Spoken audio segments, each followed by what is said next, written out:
नमस्कार, आयशाज रसोईमध्ये आपलं खूप खूप मनापासून स्वागत आहे। तर आजची आपली जी रेसिपी आहे ती आहे चाकवतचा गरगटा। तर इथं बघा मी चाकवतची भाजी कट करून स्वच्छ धुवून घेतलेली आहे आणि त्यामध्ये घालण्यासाठी मी इथं कांदा एक कट करून घेतलेला आहे, एक टोमॅटो कट करून घेतलेला आहे, शेंगदाणे आणि अर्धी वाटी तुरीची डाळ घेतलेली आहे। तर सगळ्यात पहिल्यांदा आपल्याला हे सगळं शिजवून घ्यायचं आहे कुकरमध्ये। तर आता कुकरमध्ये सगळ्यात पहिल्यांदा आपल्याला ही स्वच्छ धुवून घेतलेली चाकवतची भाजी घालायची आहे बघा। त्यानंतर यामध्ये जी आपण तुरीची डाळ घेतली होती ती डाळ यामध्ये घालायची, शेंगदाणे, त्यानंतर यामध्ये आपल्याला कट केलेला कांदा आणि टोमॅटो घालायचे। आता यामध्ये आपल्याला भाजी शिजवण्यासाठी हे सगळं शिजवून घेण्यासाठी आपल्याला थोडंसं पाणी घालायचं आहे बघा कुकरमध्ये। आणि यानंतर यामध्ये हळदपूड घालायची, एक चमचा हळदपूड घातलेली आहे मी। सगळं मिक्स करून घ्यायचं आहे व्यवस्थित। तर इथं बघा असं मिक्स करून घ्यायचं आहे आणि आपल्याला कुकरला 3 ते 4 शिट्ट्या करून घ्यायच्या, त्याच्या शिजवून घ्यायचं आहे व्यवस्थित एकदम। तर आमच्या इकडे या भाजीला गरगटा म्हणतात, तर तुमच्या इकडे या भाजीला काय म्हणतात ते कमेंटमध्ये नक्की सांगा। तर आता कुकरचं टोपण लावून घेऊया आणि आपण गॅसवरती कुकर ठेवायचा आहे। तर आता कुकरच्या 3 ते 4 शिट्ट्या करून आपण हे शिजवून घ्यायचं आहे सगळं। तर इथं बघा मस्त अशी आपली भाजी शिजून तयार झालेली आहे बघा। तर हे बघा पूर्णपणे डाळ शिजलेली आहे, शेंगदाणे हे सगळं शिजलेलं आहे बघा व्यवस्थित एकदम। आपली भाजी शिजून तयार झालेली आहे। तर आता ही शिजलेली भाजी आपण व्यवस्थित घोटून घ्यायची एकसारखी बघा। आपण असं डाळ घोटून घेतलेली आहे गरगट्याची, मस्त अशी भाजी डाळ भाजी ही घोटून घेतलेली आहे। फोडणीसाठी लसूण आणि कढीपत्ता घेतलेला आहे बघा मी। तर इथे गॅसवरती मी फोडणीसाठी पातेलं ठेवलेलं आहे। तर आपण गरगटा फोडणी घालणार आहे, त्यासाठी तेल घालायचं आहे आपल्याला। एक मोठा चमचा तेल घातलेलं आहे बघा मी।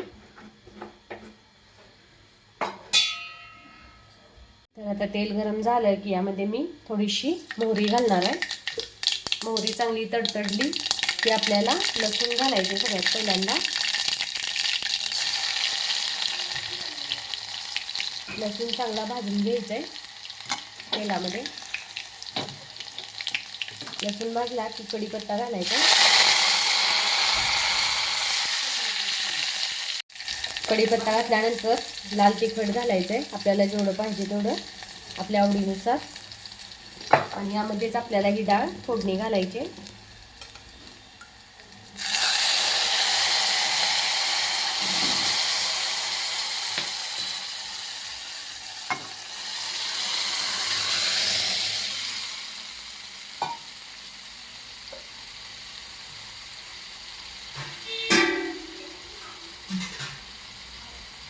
त्यानंतर थोडंसं पाणी घालणार आहे मी यामध्ये।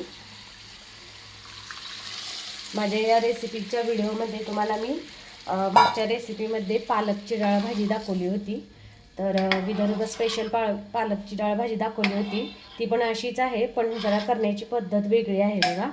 तर ह्या चाकवतच्या रस्सा भाजीला आम्ही गरगटा म्हणतो।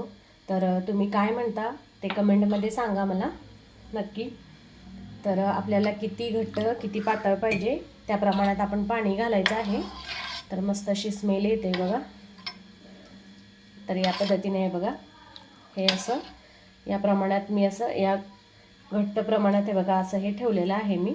तुम्हाला किती पाणी घालायचं आहे त्या प्रमाणात तुम्ही घालू शकता। चवीनुसार मीठ घालायचं आहे।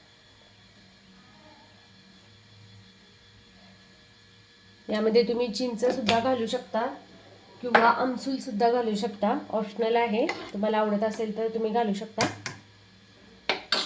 यामध्ये मी थोडासा गूळ घालणार आहे। तर गूळ घातल्यामुळे पण या गरगट्याला टेस्ट खूप छान येते बघा। आंबट गोड गरगटा आपला तयार होतोय मस्त असा। तर उकळी येईपर्यंत उकळी आल्यानंतर 5 मिनिटं आपल्याला शिजवून घ्यायचं आहे. उकळी येईपर्यंत आपल्याला गॅस मोठा ठेवायचा आहे. उकळी आली की गॅस बारीक करून 5 मिनिट आपल्याला शिजवून द्यायचं आहे आणि मग गॅस बंद करायचा आहे आपण.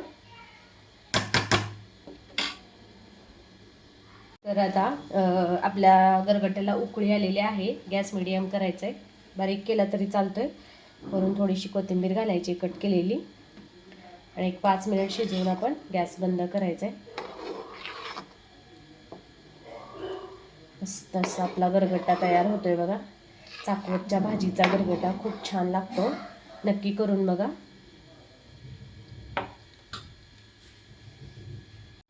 तर इथं 5 मिनिट उकळून झालेले आहे आपले हे गरगटा. तर आता गॅस बंद करायचा आहे.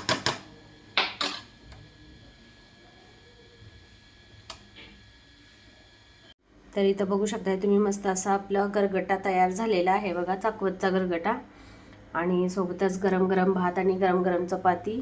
तर तुम्हाला जर माझी ही रेसिपी आवडली असेल तर नक्की या पद्धतीनं ट्राय करून बघा आणि माझ्या व्हिडिओला लाईक करा, शेअर करा, कमेंट्स करा आणि माझ्या यूट्यूब चॅनेलला जर सबस्क्राईब केलं नसेल तर नक्की सबस्क्राईब करा आणि सोबतच बेल आयकॉनवरती प्रेस करा म्हणजे माझे नवनवीन रेसिपीज आणि नवनवीन व्हिडिओज जे अपलोड केलेले असतात ते तुम्हाला पाहायला मिळतील. थँक्यू.